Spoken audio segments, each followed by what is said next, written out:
হবে ভালো।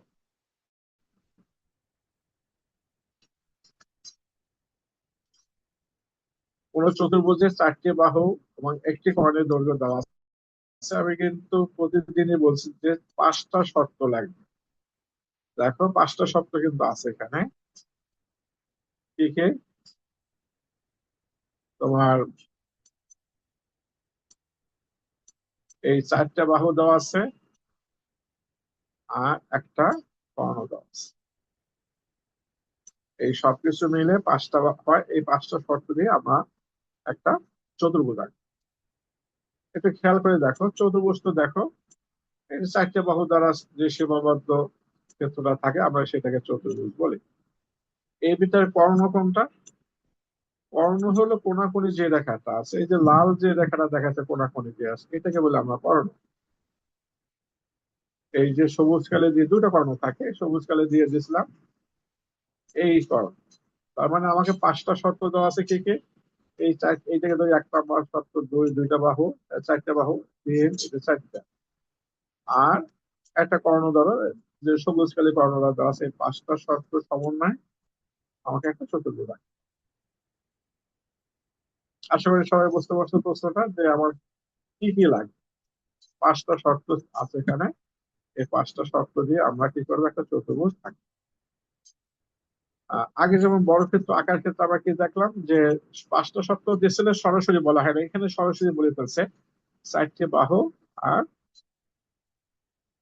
একটা কর্ণ। তাহলে আমরা একটা কাজ করি, 4টে বাহু নেই।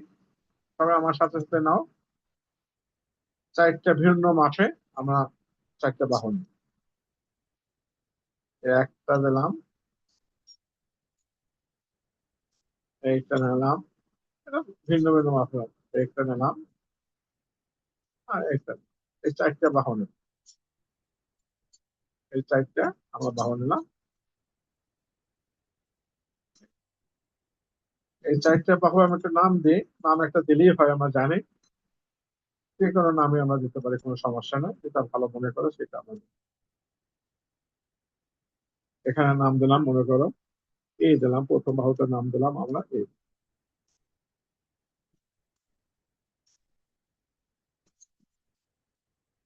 এটা নাম দিলাম এই।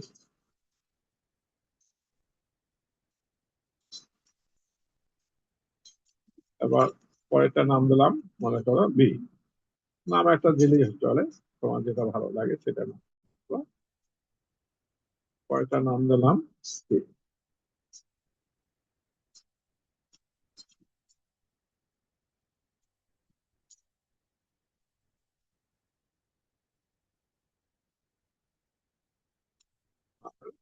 সবার শেষে একটা নাম দিলাম সি।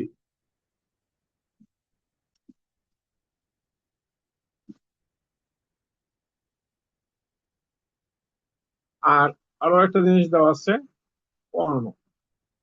এই যে কর্ণটা, কর্ণটা একটা বাহু, কর্ণটা আমার একটা বাহু আছে, সেই কর্ণটা আমরা এখান থেকে নেবো এখন। যে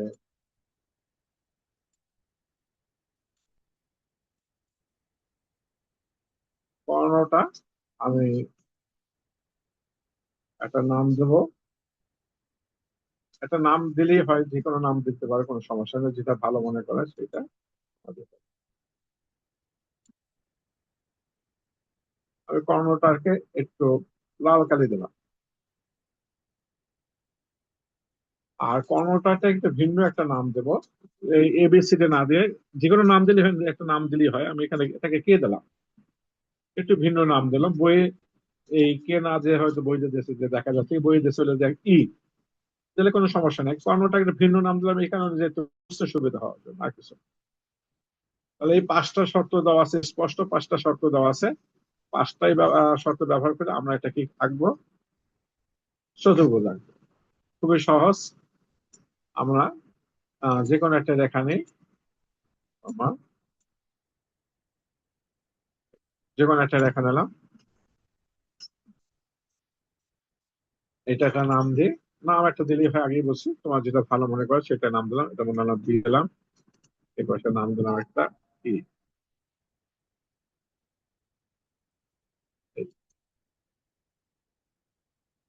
এরপর কি করব, আমরা প্রথমে কর্ণের সমান করে আমরা কাটবো কর্ণ।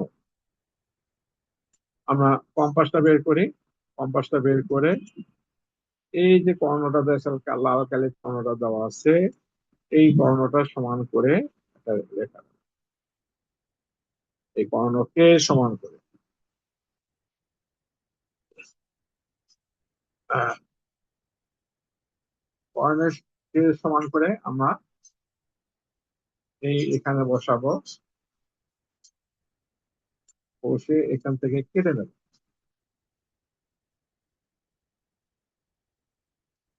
এটা কে সমান করে কাটছে, আমি একটা নাম দেবো এখানে, যেহেতু কে সমান করে কাটছে এখানে, এই কে সমান করে কাটলাম, আর এই পাশে একটা নাম দিলাম, আমরা যে কোনো নাম দিলে হয়,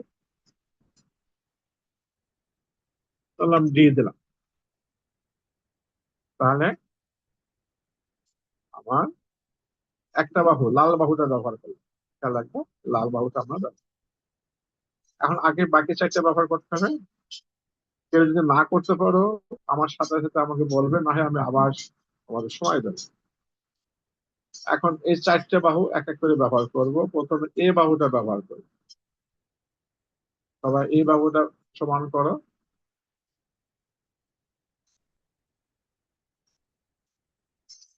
এই বাহুটা সমান করো, এই বাহুটা সমান করে এই বি বিন্দুতে বসাবে, বসিয়ে উপরের দিকে, খেয়াল রাখবে উপরের দিকে একটা বৃত্ত চাপাবে, এই উপরে। কার সমান করলাম আমরা, এ সমান করলাম। আমি আপাতত এখানে এ নাম দিয়ে এ নাম দিলাম, এ সমান করে যেহেতু কাটলাম, এই এ সমান করে কেটে এখানে একটা বৃত্ত চাপাতে হবে, এটা বলে বৃত্তচাপ। এখন আবার আমরা কি করব, এই বি বাহুটা সমান করব, দুই বাহুটা সমান করব,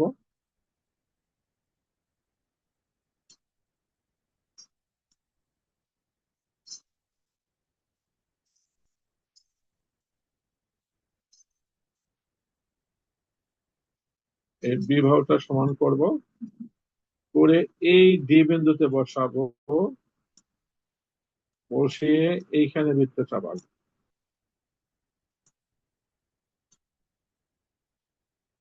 আমি লাল কালি দিয়ে দেখাইলাম, খেয়াল করে দেখো, সবুজ কালি আর লাল কালি রেখাটা যেখানে ছেদ করলো, আমি সেখানে একটা নাম দিলাম এ।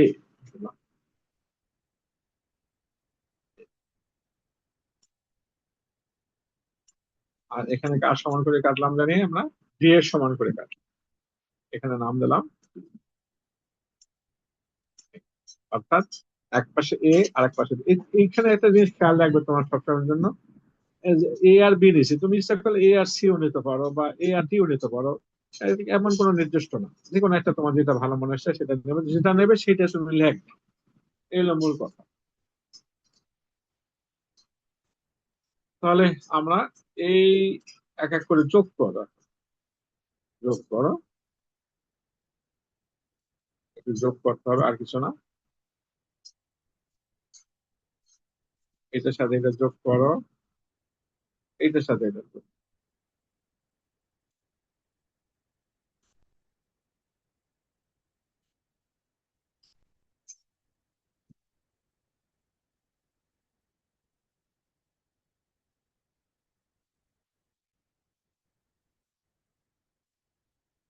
খেয়াল করে দেখো, আমার তিনটা উৎপাদ্য আমরা ব্যবহার করেছি, কোনটা কোনটা করলাম, এ আর বি বাহুটা, কে বাহুটা আমরা ব্যবহার করলাম।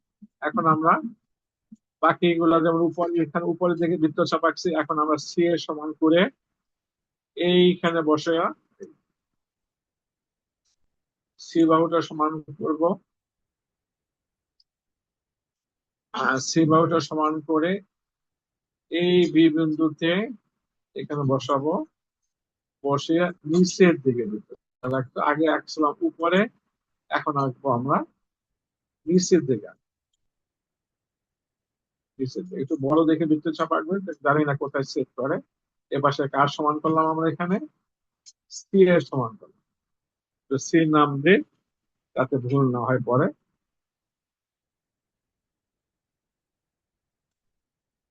সি এর সমান করলাম। আর আরেকটা জিনিস মনে রাখবো, আরেকটা জিনিস বাকি আছে, ডি বাহুটা সমান করবো। এই ডি বাহুটা সমান করব,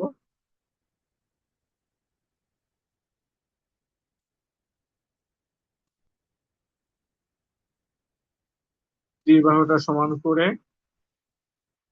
এই ডি বিন্দুতে বসাবো। এই আইফোন নিয়ে কে ক্লাস করতেছো, স্ক্রিনে লেখো না, কিছু দাগ টাগ দিও না, মুছে ফেলো।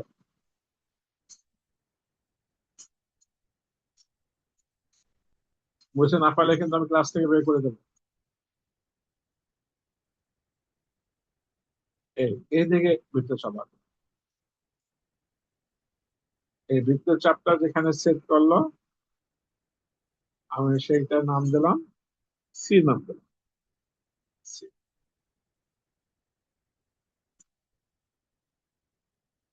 এখানে এটা কার সমান করলাম আমরা, ডি এর সমান।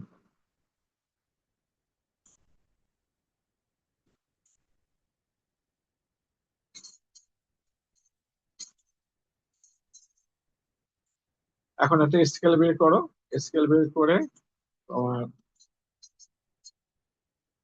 এই বি বিন্দুর সাথে এই সি বিন্দু যোগ করো, আর সি বিন্দুর সাথে এই ডি বিন্দুটা, সি বিন্দুটা যোগ করো।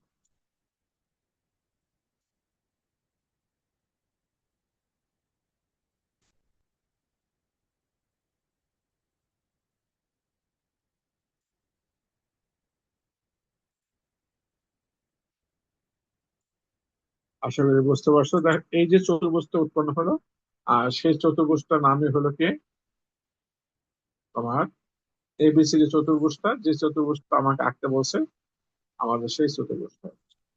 আর বইটা খুলে এখানে দেখো সম্পদ দুইটা আমি এখানে আঁকলাম। এই যে সম্পদ দুই, এখানে মনে করি এই বিশেষ বস্তু আছে, অঙ্কনের বিবরণ আছে, এই সবগুলো তুমি লেখো, প্রমাণ লেখার কোনো প্রয়োজন নেই। কে জানে কি বলতেছিল, বলো তো কি জানে বলতেছিলে। স্যার মানে স্যার হচ্ছে লাস্টে যে ত্রিভুজটা আঁকলাম না, ওটা আবার একটু বুঝিয়ে দিবেন?